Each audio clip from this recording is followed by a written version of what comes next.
and ensuring African countries benefit first and fully from their critical minerals through fair, sustainable value chains and manufacturing, in line with the recommendations of the UN panel on critical energy transition minerals.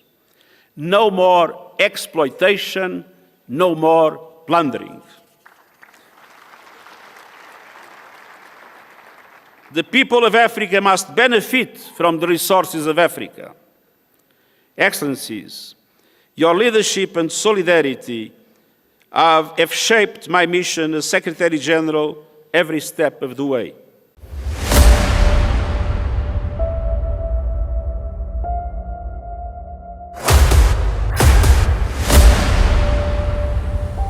This is the journey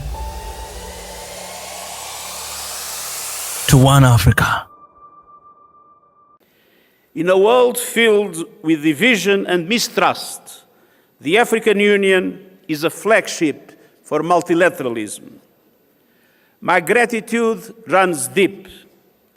I will carry with me always the unwavering, decisive support of the African group in the UN on issue after issue, initiative after initiative, in the shared struggle for justice and equality. Your solidarity has not only strengthened our efforts, it has moved me deeply, and I will never forget it. From day one of my mandate, we forged the UN partnership with the African Union rooted in respect, constant dialogue, and unwavering solidarity. Over the last decade, our cooperation has reached new heights. Joint frameworks on peace and security, sustainable development, and human rights. Collaboration during COVID-19, important new partnerships, and the landmark adoption of Security Council Resolution 2719, creating a pathway for predictable funding for AU-led peace support operations. We have been honored to support AU priorities, from silencing the guns to the African Humanitarian Agency to the promotion of inclusive political transitions. And we have stood with Africa as you lead global demands for justice, confronting the legacy of slavery and colonialism, including your call for reparatory justice frameworks, championing the Sustainable Development Goals, driving climate ambition, and strengthening multilateralism for the 21st century through the reforms of the global financial architecture and, at long last, the UN Security Council. The absence of permanent African seats in the Security Council is indefensible. This is 2026, not 1946. Whatever decisions about Africa and the world are on the table, Africa must be at the table. Excellencies, these priorities inform the Pact for the Future, shaped by African leadership and the UN80 initiative to strengthen UN support to Africa and beyond. Looking ahead, we continue to have three major areas of focus. First, peace. In Sudan, the parties must commit to an immediate cessation of hostilities and resume talks towards a lasting ceasefire and comprehensive, inclusive, and Sudanese-owned political process. In South Sudan, the EU's high-level ad hoc committee provides an important chance to revive political dialogue and prevent renewed conflict. In the Democratic Republic of the Congo, commitments must be honored, starting with an immediate ceasefire in the respect of the territorial integrity of the RDC. In the Central African Republic, political and security gains must be consolidated. And in Libya, all actors must advance a Libyan-led process supported by the United Nations Support Mission. Across West Africa and the Sahel, Coordinated efforts are essential to end cycles of violence, terrorism, and displacement. And this Somalia, sustained and predictable funding for the EU support and stabilization mission is vital. I regret the Security Council's lack of consensus for finance through assessed contributions. If the mission of the EU in Somalia did not warrant global support, what would?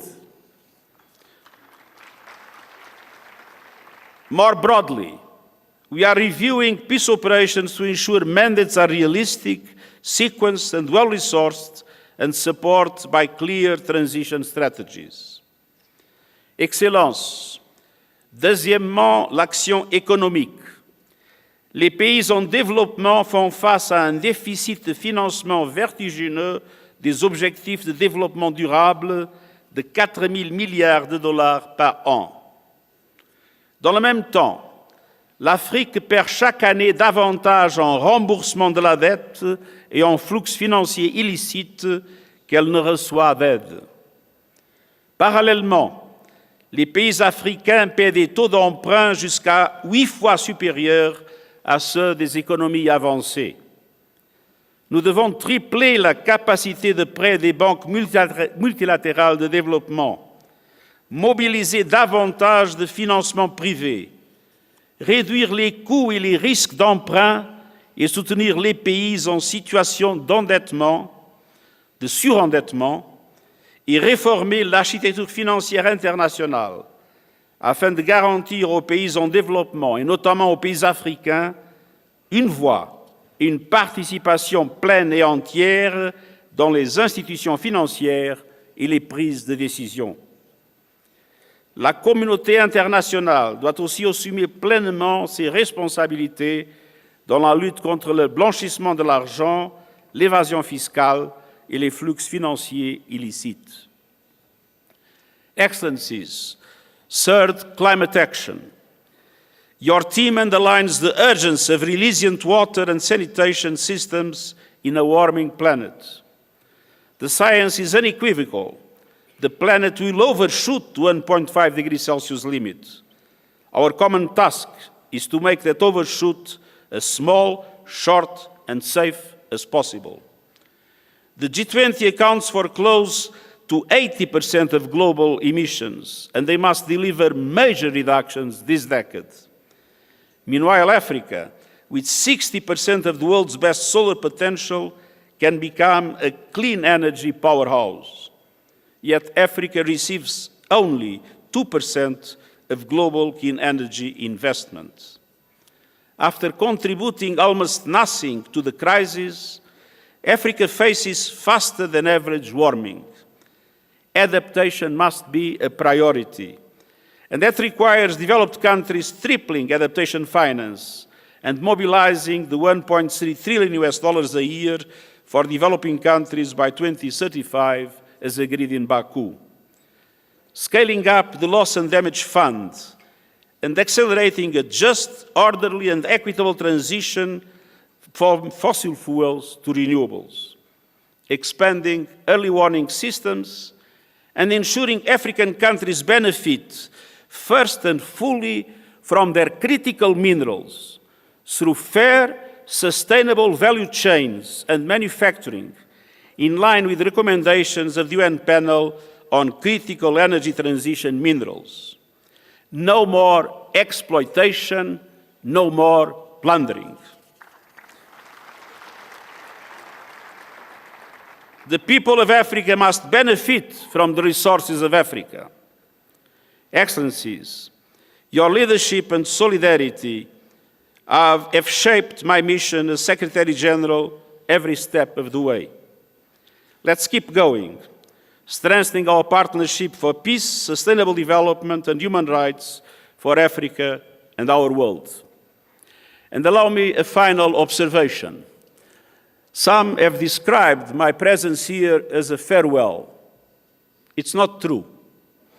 I can guarantee that until the last moment of my mandate, Africa will be the priority number one of the UN in all its activities. And that the partnership between the African Union and the UN will be our deepest strategic partnership. And after the 31st of December, I can guarantee that wherever I will be, whatever I will be doing, in the center of my concerns and of my active solidarity, there will be Africa always. Africa sempre.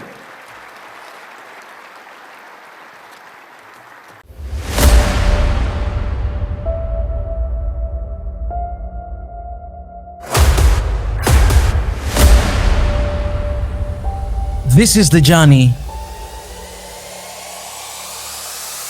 to one Africa.